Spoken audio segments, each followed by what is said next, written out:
सारसनगर परिसरामध्ये तरुणावर धारदार शस्त्रानं सपाचं वार.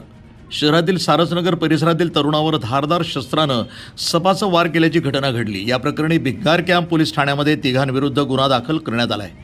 सारसनगर पुलाजवळ दारू पिण्याच्या वादातनं सदरचा प्रकार घडला. जखमी गणेश नितीन गायकवाड वय 26 राहणार भगवान बाबा चौक सारसनगर याच्यावर जिल्हा रुग्णालयामध्ये उपचार सुरू आहेत.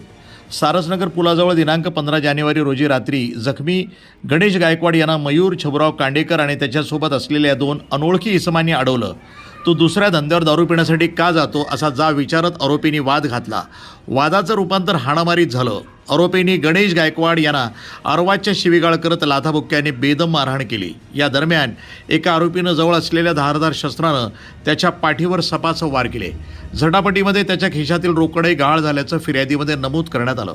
या प्रकरणाचा पुढील तपास सहाय्यक पोलीस निरीक्षक मुलगीर यांच्या मार्गदर्शनाखाली पोलीस हवालदार धर्मनाथ पालवे हे करत आहेत. वृत्तसंपादन विभाग, न्यूज टुडे 24, अहिल्यानगर.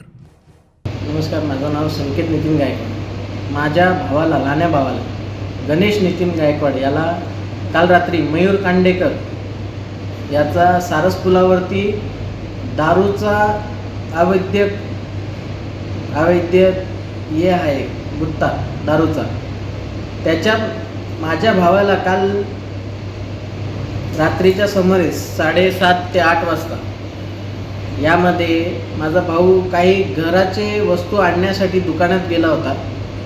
त्यावेळेस मयूर कांडेकरच्या 2-4 मुलांनी त्याला जबरदस्ती गाडीवर बसून त्याच्या गुत्त्यावरती नेऊन काहीतरी चाकूनी आणि लाकडं याच्याने मारहाण करण्यात आली. माझ्या भावावरती चाकूच्या पाठीवरती वार आहे त्याचा, तुम्ही स्वतः बघू शकता.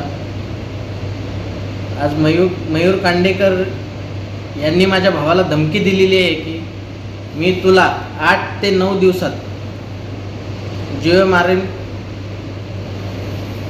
ठार मारण्याची धमकी दिलेली. ही माझ्या भावाच्या खिशातले पैसे सुद्धा मयूर कांडेकरनी काढून घेतलेले होते. काल त्यांचा दारूचा धंदा सारस पुलाच्या बाजूला चाललेला आहे. याच्यामध्ये माझ्या भावाला आज मी हॉस्पिटलमध्ये ॲडमिट केलेलं आहे. सकाळी सुमारेस 11 वाजता. अजूनपर्यंत पोलीस प्रशासनाने माझ्या भावाला येऊनसुद्धा बघितलेलं नाही आहे. त्यामुळे माझी एकच नम्र विनंती आहे की माझ्या भावाला न्याय मिळावा.